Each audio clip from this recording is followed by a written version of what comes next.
اعوذ باللہ من الشیطان الرجیم بسم اللہ الرحمن الرحیم الحمد للہ رب العالمین الصلاة والسلام علی اشرف الانبیاء والمرسلین وخاتم النبیین سیدنا و مولانا علی رسولہ الکریم وأہل بیتہ الطیبین الطاہرین المعصومین المظلومین اما بعد فقال اللہ تبارک و تعالی فی کتابہ المجید وفرقانہ الحمید بسم اللہ الرحمن الرحیم الرحمن علم القرآن خلق الانسان علمہ البیان الشمس والقمر بحسبان والنجم والشجر يسجدان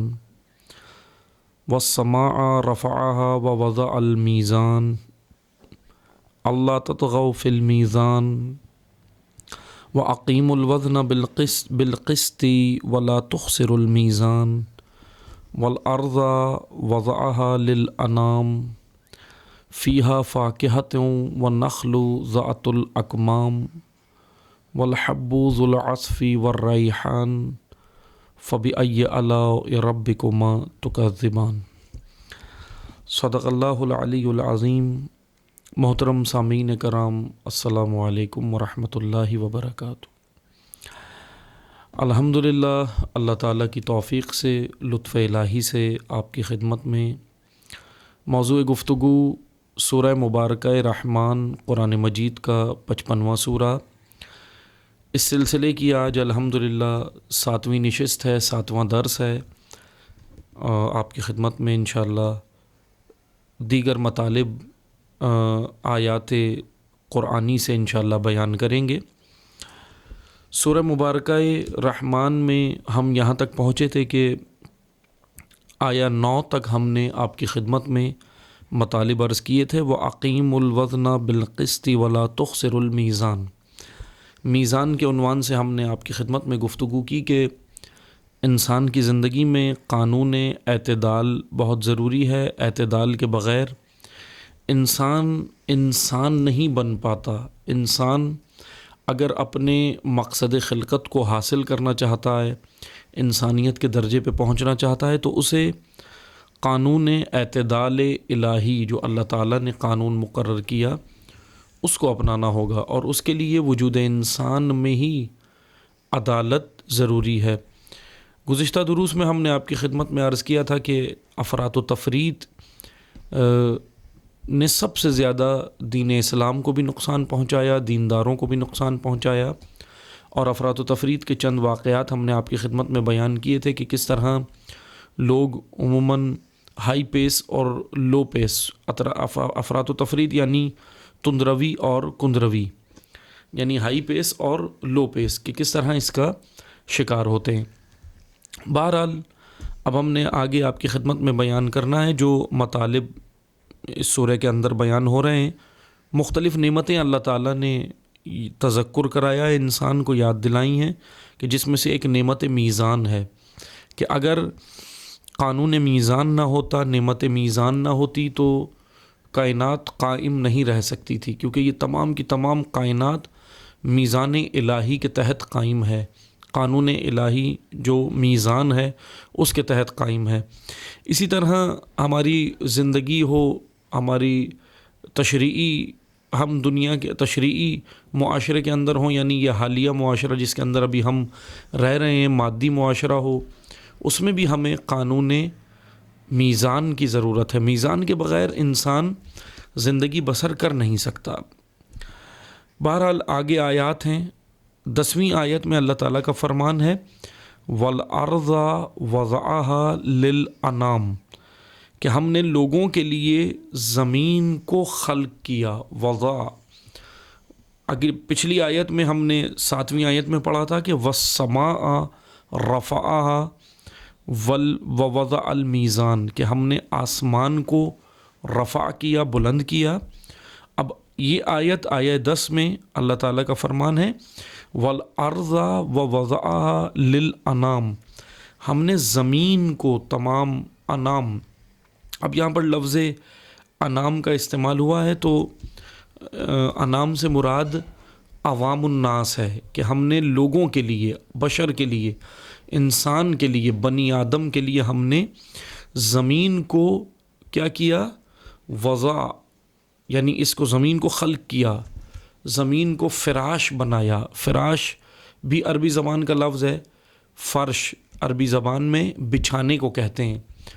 ہم نے زمین کو بچھا دیا، اللہ تعالیٰ کا فرمان ہے. اور یہ اب یہاں پر نعمت زمین کا ذکر ہو رہا ہے جس کے اوپر ہم زندگی بسر کر رہے ہیں. یعنی گزشتہ آیات میں ہم نے آپ کی خدمت میں بیان کیا تھا کہ کہیں پر اللہ تعالیٰ نے ہمیں جو آج کی زبان میں سائنسدانوں کی زبان میں کہوں، عصری علوم کی زبان میں کہوں، تو گزشتہ آیات میں کچھ آیات جو تھیں وہ ایسٹرو فزکس کے بارے میں تھیں، شمس و قمر کے بارے میں جب آیات آئیں، علم فلکیات کے بارے میں تھیں. اس کے بعد آیات آگے بڑھتے ہوئے نجم و شجر، یعنی یہ کہہ لیں کہ باٹنی کے بارے میں چند آیات آئیں، ایک آیت آئی بہرحال. اس کے بعد پھر آسمان کے بارے میں، میزان کے بارے میں. اب جو آیت ہے وہ جیولوجی کے بارے میں ہے، یعنی زمین کے بارے میں ہے. پھر آگے آیات پھر دوبارہ باٹنی اور نباتات اور ان چیزوں کے بارے میں آگے آیات پھر ہیں، اس کو بھی ہم انشاءاللہ وضاحت کریں گے. یہاں پہلے ہم اس کی وضاحت کریں کہ زمین اتنی بڑی نعمت الہی ہے، نعمت خدا ہے کہ ہم اگر اپنے اطراف میں دیکھیں، سب سے بڑی، یعنی ہم نعمتوں کو شمار بھی نہیں کر سکتے. جیسا میں نے ائمہ کی احادیث سے آپ کی خدمت میں عرض کیا تھا کہ امیر المومنین علیہ السلام فرما رہے ہیں کہ اگر آدون نعمتیں گننے والے بھی، اے پروردگارہ، اگر تیری نعمتوں کو گننے بیٹھ جائیں تب بھی تیری نعمتوں کو شمار نہیں کر سکتے. اسی طرح زمین کا ذکر ہوتا ہے. زمین کیا ہے؟ زمین کہ جس کے اوپر ہم رہ رہے ہیں، ارض، جس کے بارے میں ایک حدیث ہے. حضرت امام علی ابن الحسین زین العابدین علیہ الصلوۃ والسلام نے بڑے خوبصورت جملے کہے مناجات کے اندر، اپنی نعمتوں کا ذکر کیا، اور اس کے اندر ایک جملہ کہا کہ پروردگارہ، میں تیری اس نعمت کا شکر ادا کیسے کروں کہ تو نے زمین کو میرے لیے مسخر کیا ہے. یعنی کیسا مسخر کیا ہے کہ زمین کو میں تسخیر کر رہا ہوں. کیسے تسخیر کر رہا ہوں؟ بہت خوبصورت جملات ہیں. اس طرح کہ تو نے زمین کو ہمارے لیے اس طرح بنایا. اب امام چہارم کہہ رہے ہیں، چوتھے امام زین العابدین علیہ السلام فرما رہے ہیں کہ خدایا تیرا شکر ہے کہ تو نے زمین کو اس طرح بنایا کہ نہ اتنی زیادہ سخت ہے کہ اس کے اوپر کھیتی باڑی بھی نہ کی جا سکے، کوئی بیج نہ بویا جا سکے، اور نہ اتنی نرم ہے کہ پاؤں رکھنے سے پاؤں اس کے اندر نہیں جاتا. بڑے خوبصورت جملات ہیں معرفت کے امام علیہ السلام کے. ابھی ہم دیکھیں مثلا یہ زمین کو دیکھیں، ہم زمین کے اوپر چل پھر رہے ہیں اور زمین کے اوپر ہم سفر کر رہے ہیں. زمین منظومہ شمسی کے اندر سے ایک سیارہ ہے، چھوٹا سا ایک سیارہ ہے. بعض ماہرین کے بقول کہ زمین لاکھوں اور کروڑوں جو کہکشانے موجود ہیں نظام شمسی کے اندر، سورج کے نظام کے اندر، اس میں سے ایک چھوٹا سا حصہ سیارہ کہکشان زمین ہے. اس کے اوپر ہم رہ رہے ہیں. ابھی کائنات تو سمجھنا کجا، ابھی تو ہمیں یہی جو ہم زمین کے اوپر بہت کچھ ہے جو ہم دیکھیں زمین کے اوپر کیا ہے. مثلا اللہ تعالیٰ نے پہاڑ زمین کے اوپر بنائے، اللہ تعالیٰ نے زمین کے اوپر، آج دیکھیں ہم زمین کے اوپر تین، مثلا یہ کہا جاتا ہے ماہرین کے بقول کہ زمین کا 3/4 حصہ جو ہے وہ سمندر ہے، پانی ہے، اور 1/4 حصہ جو ہے اس کا وہ زمین ہے، یعنی خشکی ہے. اب وہ بہرحال آگے جب آیات آئیں گی، سمندروں کے بارے میں بھی آیات ہیں، میں انشاءاللہ اس میں بیان کروں گا سمندروں کی حکمت، کہ سمندروں کو کیوں 3/4 حصہ دیا گیا ہے. کیونکہ اس میں بھی بڑی اللہ تعالیٰ کی حکمت ہے کہ اگر وہ 3/4 حصہ نہ ہو تو زمین قائم نہیں رہ سکتی. اگر ان 3/4 سمندروں کا جو پانی کو جو 3/4 حصہ دیا گیا، اگر وہ 3/4 حصہ نہ ہو، اس میں سے ایک بھی کم ہو جائے، تو زمین پر بسنے والے انسان، زمین پر بسنے والی مخلوقات، یا خود سمندروں میں بسنے والے مخلوقات اور آبی جانور ایک لحظے کے لیے بھی زندہ نہیں رہ سکتے. یہ حکمت ہے اللہ تعالیٰ کی. میں انشاءاللہ جب سمندروں کے بارے میں آیات آئیں گی تو اس میں آپ کی خدمت میں بیان کروں گا. ابھی ہم زمین کے عنوان سے بات کر رہے ہیں کہ زمین پہ آپ دیکھیں، زمین کے بارے میں بعض ماہرین کہتے ہیں کہ زمین ایک شلغمی شکل کی ہے. شلغم جو ہم سبزی کے اندر، سبزی ہے نا شلغم، جس طرح بہت ساری سبزیاں ہیں، بینگن ہے، پالک ہے، اس طرح ایک سبزی ہے شلغم. عموماً وہ ہم پکانے کے لیے استعمال کرتے ہیں، اور بعض جگہ ایک وہ ریسیپی ہے جو خواتین گھروں میں بناتی ہیں کہ پالک کے ساتھ شلغم کو بناتی ہیں. شلغم وہ اس لیے، اگر کسی نے بہرحال نہیں دیکھا تو دیکھیں اس کو، کیونکہ میں یہ مثال اس لیے دے رہا ہوں کہ زمین کے بارے میں ماہرین کہتے ہیں کہ زمین شلغم کی شکل کی ہے، جس پہ ابھی ہم رہ رہے ہیں. یہ ارتھ، یہ زمین جس کے اوپر ہم موجود ہیں، یہ شلغم کی شکل کی ہے. اور اس کے اندر اب آپ جب شلغم کی شکل دیکھیں گے تو پھر آپ کو اندازہ ہوگا. یعنی ایک بعض، اب وہ الگ الگ بہرحال ریسرچ کی ماہرین نے، لیکن بعض کہتے ہیں کہ یہ بالکل گول ہے، لیکن گول اس طرح نہیں ہے کہ بالکل فٹ بال کی طرح نہیں ہے، بلکہ شلغم کی شکل کی طرح ہے. اس طرح اللہ تعالیٰ نے زمین کو بنایا ہے، جو زمین کے بارے میں ماہرین کہتے ہیں. اب زمین کے اوپر ہم دیکھیں پہاڑ رکھے گئے، زمین کے اوپر بہت ساری نعمتیں اللہ تعالیٰ نے دی ہیں. امام سجاد علیہ السلام یہ فرما رہے ہیں کہ پروردگارہ، زمین تو نے ہمارے لیے ایسی بہترین بنائی ہے، ایسی نعمت کے، یعنی اس کو اللہ تعالیٰ نے ایسا خلق کیا کہ زمین کے اوپر جب ہم پاؤں رکھ کے چلتے ہیں تو آپ دیکھیں ہمارا پاؤں اندر نہیں دھستا، اتنی نرم نہیں ہے. مطلب اگر اتنی لیکوڈ ہوتی، اتنی نرم ہوتی تو ہمارا پاؤں ہی اندر دھس جاتا، اور نہ اتنی ٹھوس اور سخت ہے کہ اس کے اوپر کچھ بویا نہ جا سکے. اب آپ دیکھیں نباتات، دیکھیں جا کر، دیکھیں اللہ کی زمین پہ. اور اللہ تعالیٰ نے کہا بھی ہے سیرو فی الارض، قرآن کریم کا کہنا ہے کہ نکلو، زمین کے اوپر نکلو. سیرو سیر یعنی جاؤ، دیکھو. سیر سے مراد چلنے کا حکم ہے. سیر عربی زبان میں چلنے کو کہتے ہیں. بے جا اور بے مقصد تفریح کو سیر نہیں کہتے، بلکہ ایک با مقصد ہدف کے لیے چلنے کو سیر کہتے ہیں عربی زبان میں.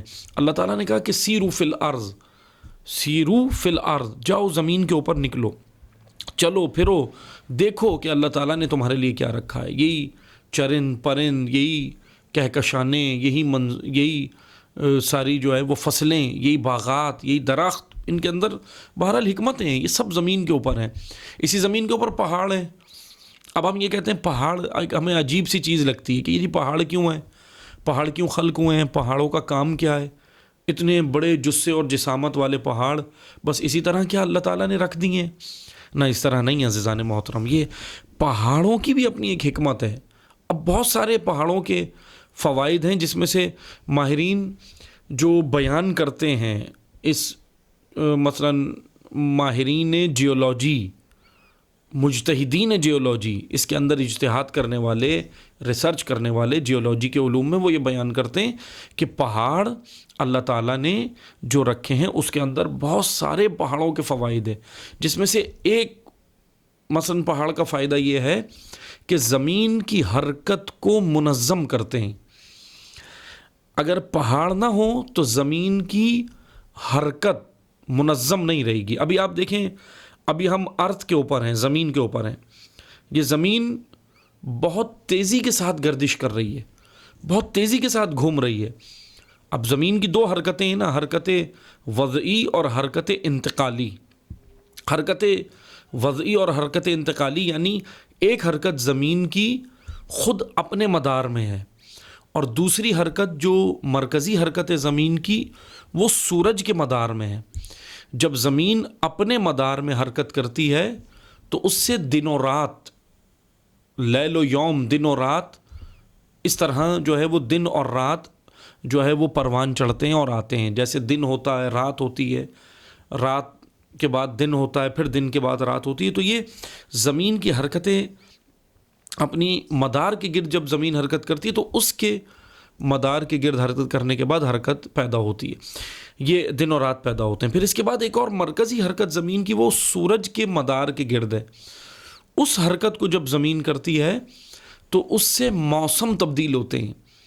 گرمی، سردی، خزاں، بہار، یہ سارے موسم اللہ تعالیٰ نے جو رکھے ہیں، یہ سب زمین کی حرکت سے تبدیل ہوتے ہیں اور زمین پر ان حرکتوں ان موسموں سے انسان فائدہ اٹھاتا ہے. اب ان موسموں میں بھی حکمت ہے. بہرحال میں ابھی اس کی زیادہ ڈیٹیل میں نہیں جاتے, بس ہم موضوع سے مربوط رہنے کے لیے مختصر سے یہ کہ ہر موسم کے اندر اللہ تعالیٰ نے ایک کئی خصوصیات رکھی ہیں. اس وجہ سے زمینوں کے اوپر یہ موسم بھی ضروری ہیں, ورنہ اگر یہ موسم نہ ہو تو اس کے بغیر بھی انسان قائم نہیں رہ سکتا زمینوں کے اوپر. بہرحال زمین کی حرکت کے لیے ماہرین یہ کہتے ہیں پہاڑ زمین کی حرکت کو منظم کرتے ہیں, کیونکہ اگر یہ پہاڑ نہ ہو تو زمین جس حساب سے حرکت کر رہی ہے تو انسان زمین کے اوپر آباد نہیں ہو سکتے تھے, ٹھہر نہیں سکتے تھے, قدم کو رکھ نہیں سکتے تھے, جما نہیں سکتے تھے, چل پھر نہیں سکتے تھے, بیٹھ نہیں سکتے تھے, لیٹ نہیں سکتے تھے, کوئی بھی کام مثلا زمین کے اوپر نہیں کر سکتے تھے اگر یہ پہاڑ نہ ہوتے. پہاڑ بیجا نہیں ہے, پہاڑ بے فائدہ نہیں ہے. پہاڑوں کے بہت سارے فوائد ہیں, جس میں سے ایک فائدہ یہ ہے کہ سب سے اہم ترین پہاڑوں کا کام یہ ہے کہ وہ زمین کی حرکت کو ایک منظم انداز سے زمین سے کروا رہے ہیں. یعنی زمین جب حرکت کرتی ہے تو وہ پہاڑ اس کو کنٹرول میں رکھتے ہیں. ایسی حرکت نہیں ہوتی کہ اتنی تیز ہو. مثلا ابھی ہم زمین پر بیٹھے ہوئے ہیں, سب ہم زمین پر ہیں, اب ہمیں تو محسوس نہیں ہو رہی کیونکہ یہ ایک ہمیں محسوس نہیں ہوتی کیونکہ یہ غیر محسوس حرکت ہے جس کو ہم زمین کی خلقت کی وجہ سے اور اس کے اوپر پھر جو اللہ تعالیٰ نے پہاڑ اور دیگر چیزیں جو رکھی ہیں زمین کے اوپر اس کی وجہ سے ہم اس کو محسوس نہیں کر پاتے. بہرحال پھر زمین کے لیے ایک بہت جو ہے وہ اہم ترین موضوع جو ہے وہ زمین کے حوالے سے وہ یہ ہے کہ زمین کے لیے ایک مثال دی جاتی ہے روایات کی روشنی میں. پیغمبر اکرم سے بھی حدیث کو منسوب کیا جاتا ہے اور پھر امیر المومنین علیہ السلام سے بھی منسوب کیا جاتا ہے کہ علی علیہ السلام فرماتے ہیں نا کہ جس طرح ماں ہے, ایک ماں وہ ہے جس نے تمہیں جنم دیا ہے, پالا ہے, تمہاری خدمت کی ہے, تمہیں پروان چڑھایا ہے انسان کو, اور ایک ماں امیر المومنین گیدرنگ کو بھی کہتے ہیں. علی علیہ السلام اپنی ایک روایت میں گیدرنگ یعنی جو ہمارا معاشرہ ہے جس کے اندر ہم بیٹھ رہے ہیں, کیونکہ اس وجہ سے کیونکہ وہاں سے ہم سیکھ رہے ہیں, وہ بھی ماں ہے کیونکہ وہاں سے ہم بہت کچھ سیکھ رہے ہیں. البتہ یہ ایک الگ موضوع ہے کہ اچھی گیدرنگ ہے یا بری گیدرنگ ہے, سیکھ کیا رہے ہیں, بہرحال یہ تو الگ موضوع ہے.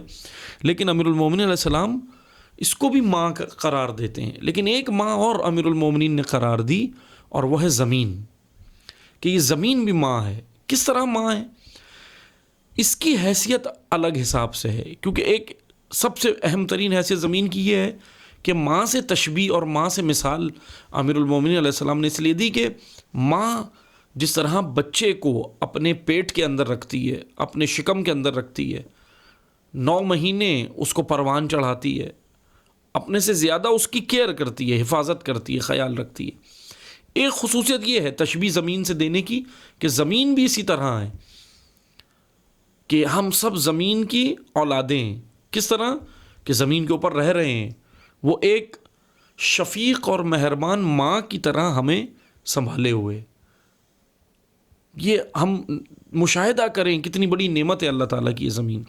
پھر اس کے بعد ماں جس طرح بچے کو بہت ساری چیزیں فراہم کرتی ہے اس کی گروتھ کے لیے, اس کی پرورش کے لیے, اس کے پروان چڑھنے کے لیے, اسی طرح زمین بھی دے رہی ہے. یہ میں حدیث کی وضاحت کروں جو امیر المومنین علیہ السلام کہہ رہے ہیں نا کہ زمین ماں کی طرح ہے. کیوں ہے؟ کیونکہ یہ ہمیں بہت کچھ فراہم کر رہی ہے, ہماری غذا. خصوصاً ہم یہ دیکھیں کہ کتنی ساری معدنیات یہ سب کہاں سے آ رہی ہیں. پیٹرولیم ہے, گیسز ہیں, دیگر اناج ہے, گندم ہے, جتنے بھی اناج ہیں, یعنی جو بھی کھانے پینے کی اشیاء ہیں بدن انسان کے لیے, زندہ رہنے کے لیے, اور نہ صرف انسان, یہ زمین تو دیگر مخلوقات کو, جانوروں کے لیے بھی, نباتات کے لیے بھی بہت کچھ اپنے اندر سے فراہم کر رہی ہیں, کیونکہ اللہ تعالیٰ نے ساری معدنیات اسی زمین کے اندر رکھی ہیں. اس کی خلقت اس طرح کی ہے کہ اس کے اندر رکھ دیا ہے. اب آپ دیکھیں, مثلا میں آپ کو مثال دیتا ہوں نا, کسان کیا کرتا ہے, زمین کے اندر بیج کو ڈالتا ہے. کسان کرتا کیا ہے, کسان بیج کو صرف ڈال دیتا ہے, کسان پروان نہیں چڑھاتا. کون ہے جو پروان چڑھا رہا ہے؟ وہ ذات حق ہے. زمین اس بیج کو اللہ تعالیٰ نے زمین کے ذمے رکھی ہے، یہ ذمہ داری، یعنی اس ارض کے ذمے رکھی ہے۔ جیسے ہی وہ بیج اس کے اندر جاتا ہے، اس کے شکم میں جاتا ہے، اس کے رحم و پیٹ کے اندر یہ جیسے ہی وہ بیج جاتا ہے، اب زمین اپنا کام کرنا شروع کرتی ہے، زمین اس کو پرورش کرنا شروع کرتی ہے، وہ بیج خوشہ بنتا ہے، کومپل بنتا ہے، درخت پودا بنتا ہے، درخت بنتا ہے، پھر ہمیں بہت ساری نعمتیں دیتا ہے۔ اسی طرح اور فصلیں ہیں جتنی ہم دیکھیں، زمین یہ سارے کام کر رہی ہے۔ سب سے بڑا کردار اس میں زمین کا ہے۔ اگر یہ زمین نہ ہو تو یہ کوئی بھی چیز پروان نہیں چڑھ پائے گی، کوئی بھی نباتات زندہ نہیں رہ سکتا، کوئی حیوان، کوئی انسان، یعنی تمام مخلوقات کا دار و مدار جو ہے وہ زمین کے اوپر ہے، انحصار زمین کے اوپر ہے۔ اب زمین اور کیا کرتی ہے؟ اندر اپنے بہت ساری معدنیات ہے، گیسز ہیں، پیٹرول ہے، دیگر معدنیات ہیں جو اس کے اندر موجود ہیں، یہ سب انسان اسی سے تو لے رہا ہے۔ مثلا جب ابھی آپ دیکھتے ہیں نا کہ ایک چیز اور میں یہاں وضاحت کرتا چلوں، ہم عموماً دیکھتے ہیں کہ زمین پہ زلزلہ آتا ہے۔ اب یہاں میں اس کی وضاحت کر دوں، یہ زلزلے کیوں آتے ہیں؟ سوال یہ بنتا ہے نا کہ بھئی یہ زلزلہ کیوں آتا ہے؟ اس سے اتنے نقصان ہو جاتے ہیں، انسانوں کے جانی نقصان ہوتے ہیں، مالی نقصان ہوتے ہیں، بہت زیادہ نقصان انسان کو اٹھانا پڑتا ہے، یہ زلزلہ آخر آتا ہی کیوں ہے؟ اس کی بھی ایک حکمت ہے۔ یہ بالکل اس طرح ہے کہ جیسے میں آپ کو ایک مثال دیتا ہوں، آپ لوگوں نے گھروں کے اندر دیکھا ہوگا کہ پریشر کوکر ہوتے ہیں، کوکر کے اندر پکانے کے لیے، جلدی پکانے کے لیے بہت کچھ ڈالا جاتا ہے۔ اب بہرحال یہ تو معذرت کے ساتھ ابھی تو وہ اثر آ گیا ہے کہ ہم یہ چیزیں گھروں میں کیونکہ کھانا پکنا ہی بند ہو گیا ہے، وہ اکثر کیونکہ باہر سے ہم منگا لیتے ہیں، اور پھر معذرت کے ساتھ سارا مثلا ہم نے بازاروں سے خرید کے کھانا اتنا شروع کر دیا، پھر وہ گھر کی خواتین کو بھی، پھر ان کو بھی ٹائم نہیں ہے اتنا کہ وہ بھی پھر کھانا پکائیں، یہ سارے کام کریں۔ تو بہرحال وہ کیا کرتی ہیں، آپ نے دیکھا ہوگا پہلے خواتین یہ کام کرتی تھیں کہ گھروں کے اندر جب کھانا پکاتی تھی، ہے بہرحال ابھی بھی ہے کچھ گھروں میں جو ہوتا ہے یہ عمل، تو کچن کے اندر، باورچی خانے کے اندر، کچن کے اندر ایک پریشر کوکر بھی رکھا جاتا ہے چولہے کے اوپر کھانے کو جلدی پکانے کے لیے۔ جیسے ہم نے گوشت پکانا ہے، گوشت کیونکہ گلتا دیر سے ہے، آگ کے اوپر، چولہے کے اوپر، جو عام پتیلی کے اندر ہم جو سالن پکاتے ہیں اس کے اندر گوشت ذرا دیر سے گلتا ہے، تو جب جلدی ہوتی ہے تو پھر اس کے لیے کوکر کا استعمال کیا جاتا ہے۔ وہ کرتا کیا ہے؟ وہ جلدی اشیاء کو پکا دیتا ہے، کیونکہ پریشر ہوتا ہے، اس کے اندر پریشر ہوتا ہے، گوشت کو بہت جلدی گلا دیتا ہے بنسبت دیگر برتن کے، دیگر ظرف کے، دیگر ظروف کے۔ لیکن آپ نے ایک مشاہدہ کریں، آپ نے جنہوں نے نہیں دیکھا میں ان سے مخاطب ہوں، جنہوں نے دیکھا ہے انہوں نے تو بہرحال دیکھا ہے، ان کو میں تذکر دلا رہا ہوں۔ آپ نے دیکھا ہوگا کہ وہ پریشر کوکر کے اندر جب کچھ پک رہا ہوتا ہے تو اوپر اس کے ایک سوراخ بھی ہوتا ہے جس سے گیس لیک ہوتی ہے، گیسز وہ اندر جو اس کے پریشر ہوتا ہے، کیونکہ پانی ہوتا ہے، اور پانی اور گیس سے جو ہے وہ اس کے پریشر سے، پانی جب بھاپ ہوتی ہے، پانی جب گرم ہوتا ہے اندر اس کوکر کے اندر، تو اس سے گیس پیدا ہوتی ہے، اور جب گیسز پیدا ہوتی ہیں تو بخارات کے نتیجے میں گیسز پیدا ہوتی ہیں، اور وہ گیس پیدا ہوتی ہے تو اس کو باہر نکلنے کے لیے ایک راستہ چاہیے ہوتا ہے پریشر کوکر کے اندر سے۔ اسی لیے وہ اوپر اس پریشر کوکر کے اوپر ایک سوراخ رکھا جاتا ہے تاکہ وہ گیس اندر ہی جمع نہ ہوتی رہے، بلکہ کھانا پکنے کے دوران وہ گیس باہر نکل جائے، کیونکہ یہ ضروری ہے۔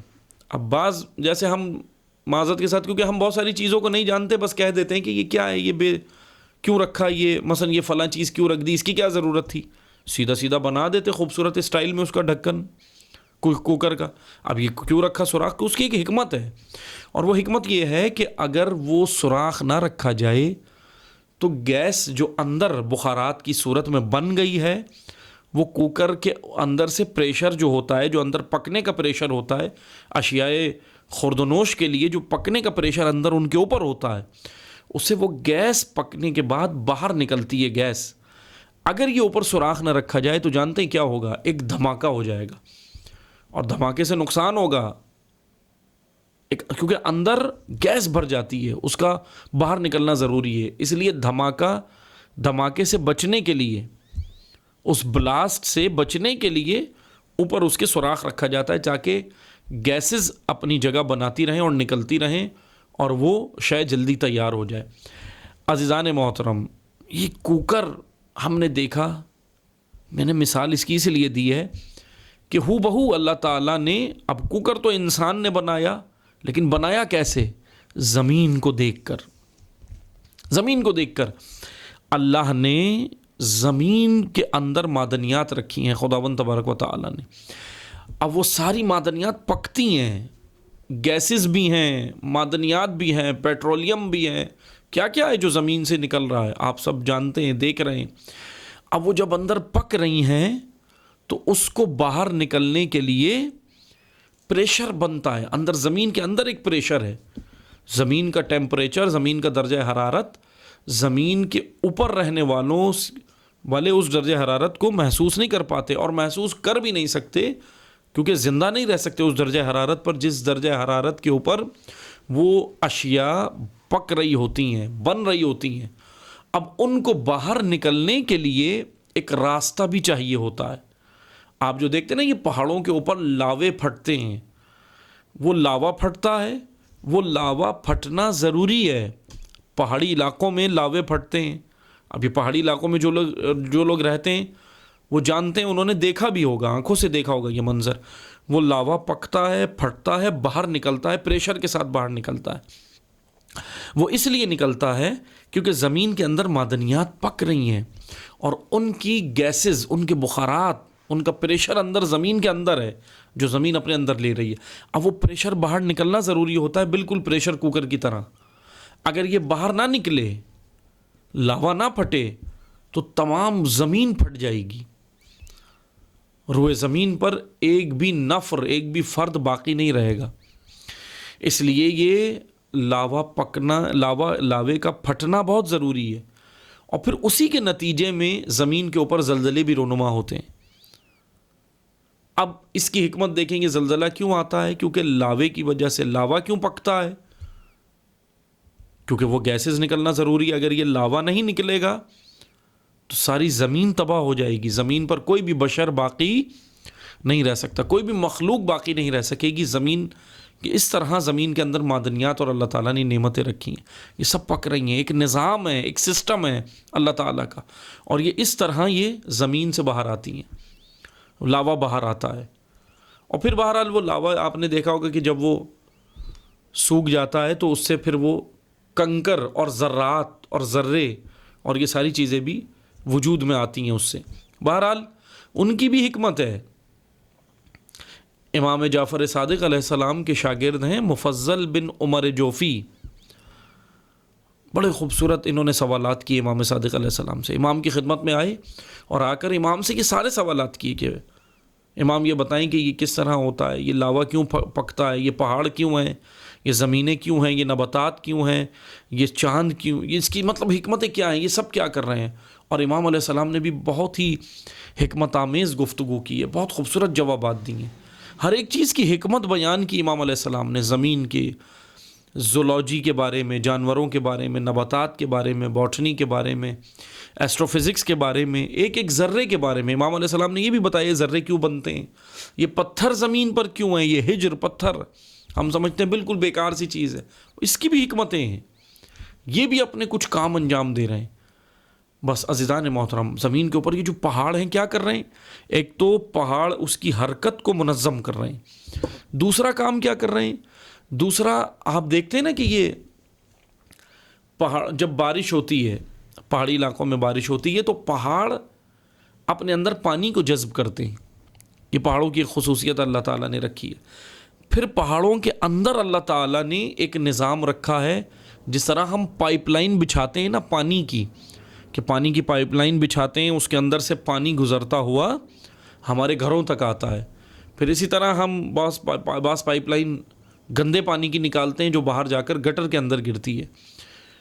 یہ پائپ لائن آپ دیکھیں، اس کا مشاہدہ کریں، پہاڑوں کے اندر جو جڑیں ہیں ان جڑوں کے نیچے روئے زمین کے اندر اللہ تعالیٰ نے اسی طرح نظام رکھا ہے جیسے پائپ لائن ہے ہمارے پاس، اور وہ پہاڑ پانی کو جذب کرتے ہیں اور پھر ان ذریعوں سے جو پائپ کی صورت میں ہیں، جو اور ذریعوں سے ہیں، جو اور طریقوں سے اللہ تعالیٰ نے رکھے ہیں، وہ ان ذرائع سے صحرا میں جو پودے اگتے ہیں، صحرا کے اندر جو نباتات ہوتے ہیں، ریگستانوں کے اندر پہاڑ ادھر سے پانی لے کر جذب کر کے ان ریگستانوں میں پانی کو مہیا کر رہے ہوتے ہیں، زمین کے اندر سے یہاں سے پانی دیتے ہیں، فراہم کرتے ہیں۔ زمین کے اندر بھی پانی ہے نا، مثلا ہم کھدائی کرتے ہیں تو پانی نکل آتا ہے، یہ کہاں سے آتا ہے؟ یہ بعض اوقات پہاڑ اس کو جذب کر کے نیچے زمین کے اندر لے جاتے ہیں۔ اور بھی بہرحال پہاڑوں کی بہت ساری حکمتیں ہیں، لیکن بس ہم موضوع سے مربوط رہنے کے لیے میں نے یہ 2-4 چیزیں عرض کی کہ اللہ تعالیٰ کا فرمان ہے وَالْأَرْضَ وَضَعَهَا لِلْأَنَامِ، اے لوگوں ہم نے تمہارے لیے زمین کو وضع کیا، خلق کیا۔ آؤ دیکھو زمین کے اوپر، سیروا فی الارض، نکلو زمین کے اوپر دیکھو کیا کیا نعمتیں ہیں۔ یہ آیہ 10 تھی۔ اب 11ویں آیت میں اللہ تعالیٰ کا فرمانا ہے فیہا فاکہۃ والنخل ذات الاکمام، اسی زمین کو ہم نے تمہارے لیے وضع کیا جس کے اندر کیا ہیں؟ فاکہہ، نخل ذات الاکمام، اور جن کے اوپر ایسے نخل جن کے اوپر غلاف چڑھے ہوئے ہیں۔ بہرحال توجہ سے سنیں، فاکہہ عربی زبان میں کہتے ہیں ہر قسم کے پھل، ہم نے تمہیں پھل عطا کیے۔ پھل آپ دیکھیں کتنے سارے ہیں، کتنی اقسام ہے پھلوں کی، فاکہہ۔ پھر آگے اللہ تعالیٰ نے کہا والنخل، پھر تمہیں اس کے بعد اللہ تعالیٰ نے کہا کہ والنخل، اور کھجوروں کے درخت، ذات الاکمام، کے جو غلافوں کے اندر چھپے ہوئے ہیں، غلافوں کے اندر۔ اب توجہ سے سنیں، اللہ تعالیٰ یہاں پر ہمیں امت اسلامیہ توجہ سے سنیں، توجہ کرے، ان آیات میں خدا ہمیں ریسرچ کی دعوت دے رہا ہے کہ آؤ دیکھو اللہ تعالیٰ نے کیا کہا، وَالنَّخْلُ ذَاتُ الْأَكْمَامِ، ایسے کھجوروں کے درخت کہ جو غلافوں میں چھپے ہوئے ہیں۔ اب ہم نے یہ کبھی سوچا ہی نہیں کہ کون سی غلاف کے اندر ہے، جا کے دیکھیں ان کھجوروں کو، دیکھیں کہ غلاف کے اندر کس طرح وہ پک رہی ہے، اس کا کیا پروسیس ہے، کیا مراحل ہیں۔ یہ اس میں اللہ تعالیٰ نے بیان کیا فیہا فاکہۃ والنخل ذات الاکمام والحب ذو العصف کالریحان، اور اس کے اندر دانے ہیں، اس کے اندر پتے ہیں، اور اس کے اندر خوشبودار پھول ہیں۔ یہاں پر بہرحال اللہ تعالیٰ نے بہت ساری نعمتوں کا ذکر کیا ہے کہ پھر انشاءاللہ ہم اس کو اگلے درس میں بیان کریں گے آپ کی خدمت میں۔ آج ہم یہیں پر روکتے ہیں گفتگو کو۔ 10 آیات، 10ویں آیت تک کا مثلا ہم نے وضاحت کی آپ کی خدمت میں، باقی 11ویں آیت سے پھلوں کا اور کھجوروں کی ان نعمتوں کا ذکر ہو رہا ہے۔ پھر میں انشاءاللہ اس کو اگلے درس میں بیان کروں گا کہ اس کے اندر اللہ تعالیٰ نے کیا حکمتیں ہیں، کس طرح خلقت ہوتی ہے، کھجور کی کس طرح خلقت ہے، فاکہہ یہ پھل کس طرح ہیں، کھجوروں کے درخت اتنے بڑے کیوں ہیں، بہت یعنی خوبصورت حکمتیں اللہ تعالیٰ نے ان کی رکھی ہیں کہ انشاءاللہ ہم اس کو پھر اگلے درس میں بیان کریں گے۔ والسلام علیکم ورحمۃ اللہ وبرکاتہ۔